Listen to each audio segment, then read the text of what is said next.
warahmatullahi wabarakatuh. Selamat siang, salam sejahtera untuk kita semua.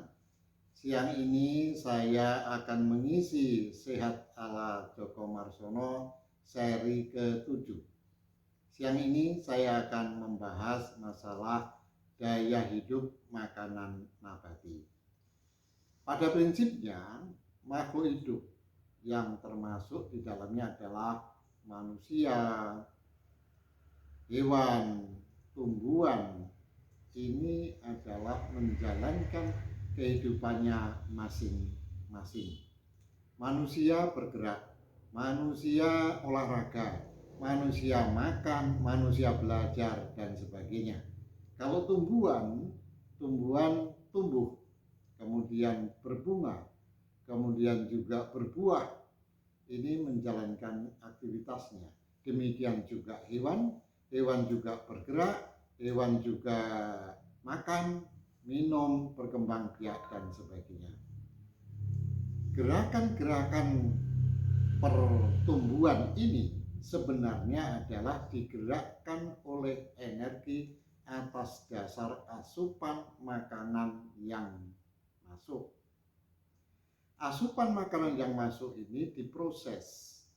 Proses ini di dalam makhluk hidup yang berbentuk hewan, manusia, itu mengalami pencernaan, sedangkan tumbuhan misalnya itu mengalami proses fotosintesis dan sebagainya.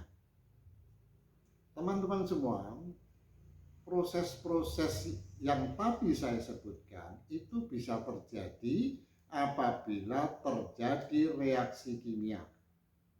Dan reaksi kimia itu hanya akan bisa berjalan apabila ada yang disebut dengan katalisator reaksi.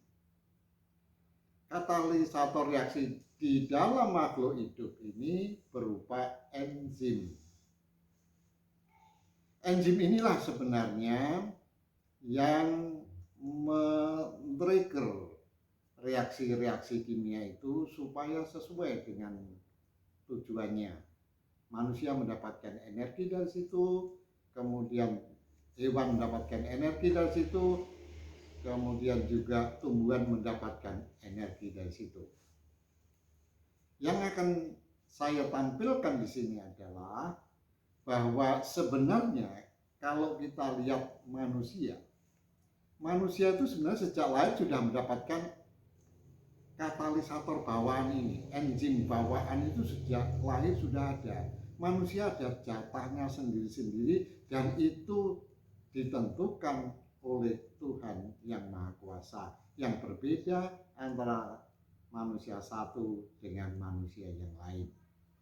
Tetapi dalam kehidupan berikutnya, artinya setelah manusia itu lahir,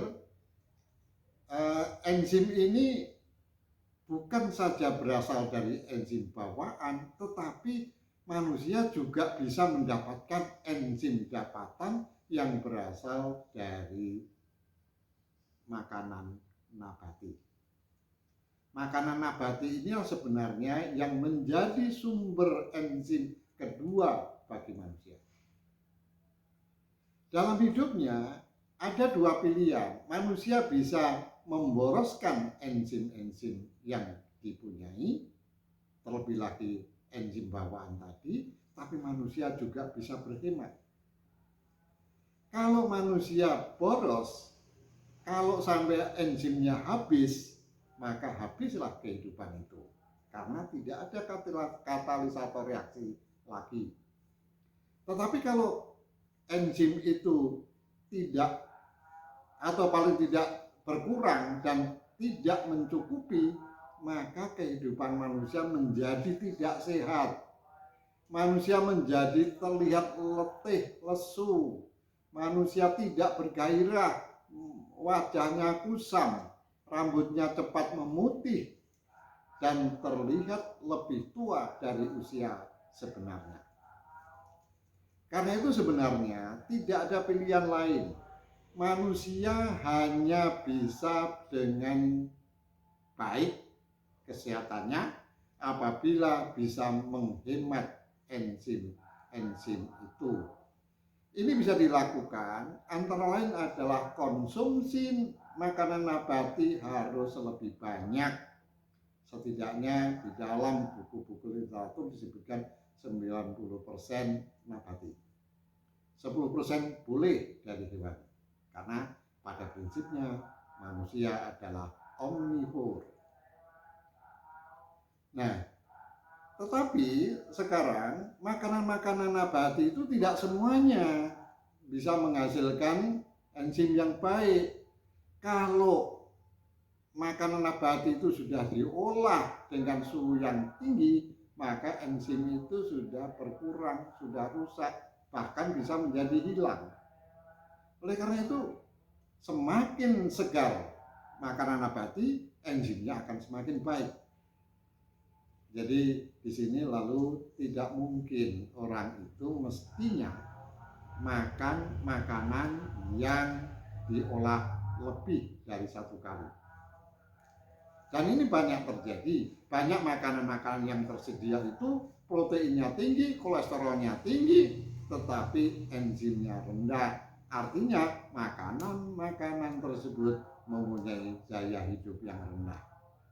Tetapi semakin banyak makanan nabati yang kita konsumsi, artinya adalah kita mendapatkan cadangan daya hidup yang lebih tinggi, yaitu berupa enzim yang merupakan katalisator reaksi terhadap apapun yang kita konsumsi.